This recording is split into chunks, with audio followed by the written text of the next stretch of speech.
Hey everyone, we're Brian and Ryan, and we make poor decisions. And our poor decision today, I wouldn't say it's that poor of a decision, but we're drinking the Stagg Jr 25B.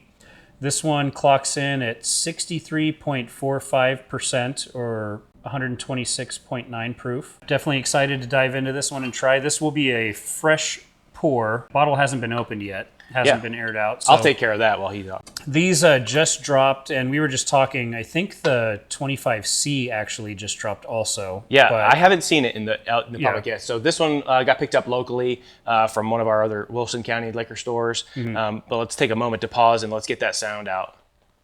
Good. Oh, that was great. That was a great pop. Love that sound every time. I'm aroused.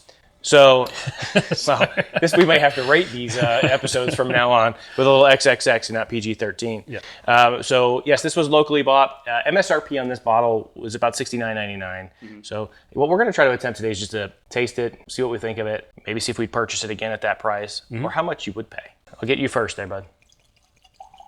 Thank you.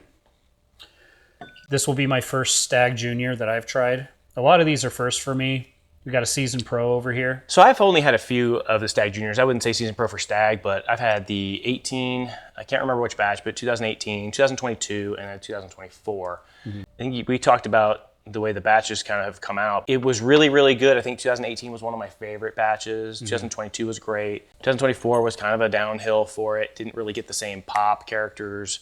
Yeah, I mean, we're in November. If you're seeing this, we should be in November, maybe early December. But so we should already have a C batch, and then D batch should be coming out here at the end of December. So I guess what we can do is we're kind of see where we feel with the second quarter of it, and then maybe we'll be lucky enough to get a D batch in here and put a side by side. I would really love to do a side by side Stagg.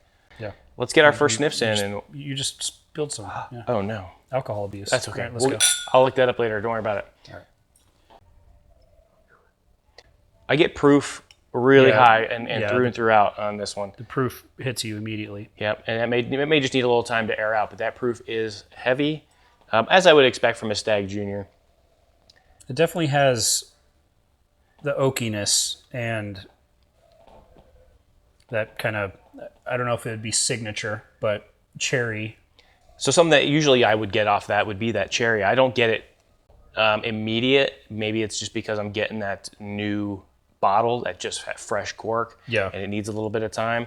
The punch of the ethanol is really kind of masking, I think, the nose right now.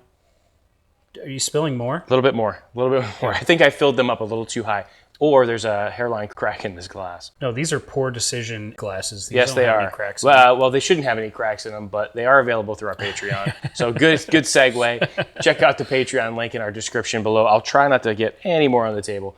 But before we do, let's get a little in the mouth. How about that?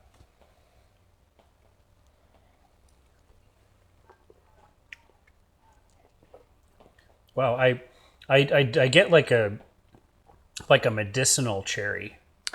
Yeah. Like a cough drop almost. Yeah, you're not wrong. There's a bit of a cough drop there to it. It's not off-putting, but there is a bit of a strong, potent medicinal cherry flavor to it. Yeah.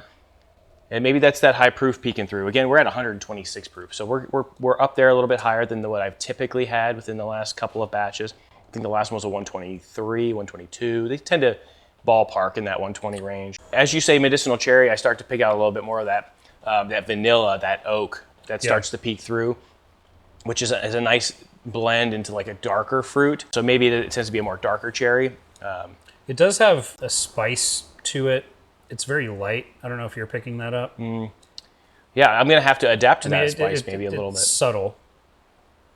I would say one of my favorite things about that pour is that lasting flavor. There on that back of the palate, it kind of just lingers for a little while because of that. I think that high proof sits. I would say it's delicious. If you guys can't hear the rain, it is coming down outside. It's pouring. Yeah, I wore my my bright outfit today thinking it was going to be a beautiful sunny day like it's been the last 2-3 days. Yeah, temperamental Tennessee weather has got you floored. I didn't check the weather today. So midway through this sip, I can say that it's a bit hotter on the palate than I've typically had within the Stagg. It may not be, it's not an uncomfortable burn.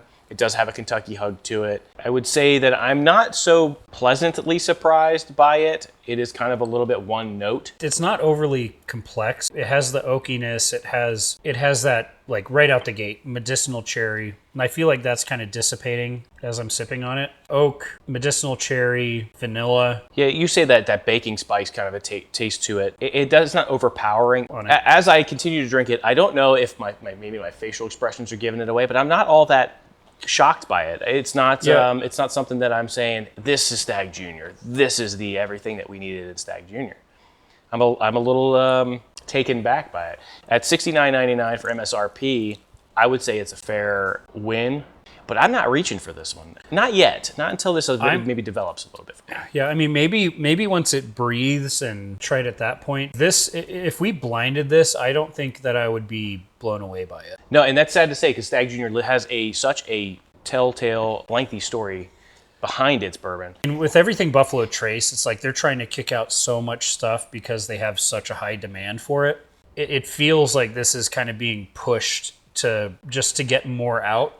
Right, the allocation has changed, yeah. Yeah, and instead of like worrying about like putting all that aside and just like we're gonna make the best bourbon that we possibly can, however many bottles, that's it. I think they're trying to defeat the allocation purpose and try to get it to the masses, and then they're just kind of maybe... Because everything Buffalo Trace, I mean, even Buffalo Trace itself is hard to find in some places. I mean, we go to any of our local liquor stores, and it's not regularly on the shelf. Yeah, we're right here in the heart of Middle Tennessee, and I would say that the times that I get to see Buffalo Trace on the shelf is not all that common, to be honest with you. And it's not one that I'm particularly looking for every single time. It is a great daily drinker. It is something I can have on the shelf and not have a problem with. But when you can find a batch of Stagg just randomly sitting, it makes me kind of curious on what's going on behind the scenes in the distribution world. If I see Stagg and I see any Weller offering above Special Reserve, I would probably pick Weller over this.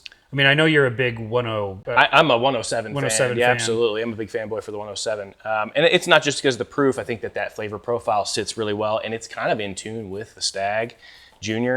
We still get that cherry, we still get that feel of it, but I think the heat maybe on this bottle is what's kind of killing it. I feel like it's hiding a lot, and oh, now I spilled. Again, I don't know if letting this air out and develop will benefit this bottle.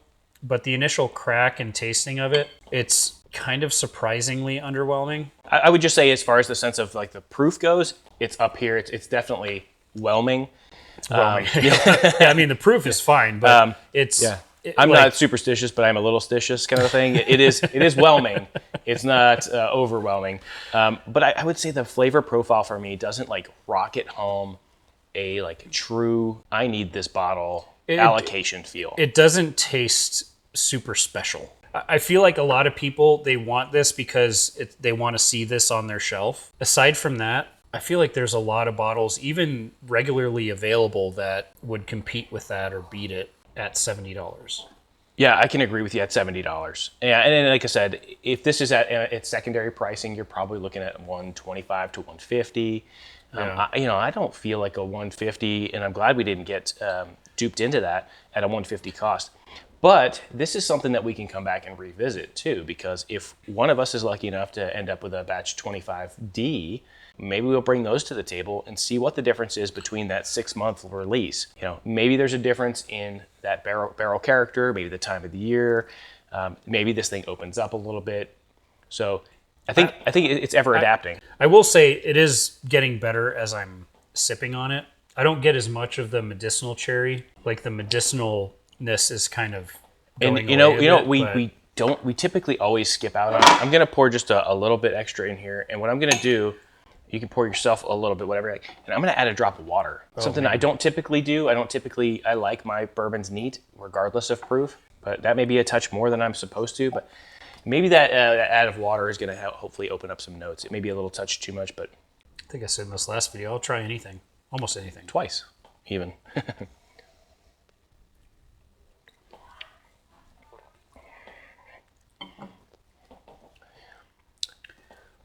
I think it settled out the flavor. It does, but it kind of messes with the mouthfeel. Mm-hmm. Yeah, there's not enough oily textures now to carry that proof. So if this was $70 on every shelf, what would you rate it? Versus like Yeah, if I'm buying being it, $70, allocated. And this is a 6.2. I think I would be in the sixes too, maybe 6.5. Yeah, it's If this was a $150 or $200 bottle, no. there's so many things that I would get above this. And it's sad to say, like I was very excited to try the Stagg. There's a certain lore around it. I mean, this is the junior, but the prices people are paying on the secondary market are pretty outrageous. So do you have this bottle? Have you opened this bottle? And where do you sit with that initial crack? Did you give it time to air out? Did it change over time? Let us know in the comments, because that's important. We want to get your feedback. Obviously, we're just two guys sitting in a cigar lounge enjoying life. Enjoying Drinking life bourbon. at this point on a rainy day and here in Middle Tennessee. So Yeah. my final verdict is this is a 6.2 at $70, at which I got it at MSRP here in Lebanon, Tennessee. It's a good bourbon. It tastes like it has some age to it. It has like the darker notes with the cherry and all that. But I can think of a few things that I would pick over this, even at $70. For sure. Hopefully in our next video, we will find that miraculous bottle that helps us out. Get past this. We may revisit this. Make sure you stay tuned for our next episode. We look forward to bringing you a little bit more. Don't forget to like, share, comment, and follow. Check out our Patreon link in the description below. We've got a couple really cool Glen carrying glasses, hats, and even poker chips, stickers. But a lot more to come as far as content. So we hope you like it. We hope we're not going to confuse anybody out there. Stay tuned. We've got some good stuff coming. Ryan, it's been a fun one. Yeah. Cheers.